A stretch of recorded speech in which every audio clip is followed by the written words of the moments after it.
सोनार दुकानात हातचलाखीने चोरी करणाऱ्या महिलांची टोळी जेरबंद। अहिल्यानगर जिल्ह्यातील कर्जत तालुक्यात सोनार दुकानात हातचलाखीने दागिने चोरी करणाऱ्या महिलांच्या टोळीचा पर्दाफाश करण्यात स्थानिक गुन्हे शाखेला मोठं यश आलं आहे। साई ज्वेलर्स या दुकानात दोन अनोळखी महिला दागिने खरेदी करण्याच्या बहाण्याने आल्या आणि दुकानातील 38,000 रुपयांहून अधिक किमतीचे चांदीचे दागिने हातचलाखीने चोरून नेले। या घटनेनंतर कर्जत पोलीस ठाण्यात गुन्हा दाखल झाला होता।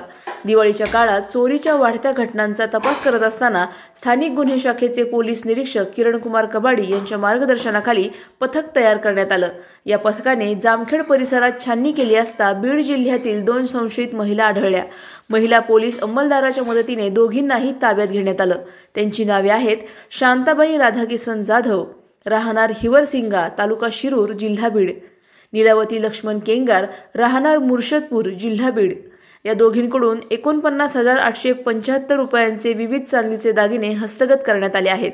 ही कारवाई पोलीस अधीक्षक सोमनाथ घारगे यांच्या मार्गदर्शनाखाली स्थानिक गुन्हे शाखेच्या पथकाने केली असून पुढील तपास कर्जत पोलीस करीत आहेत। Bureau report, star India 1 news, Ahilyanagar.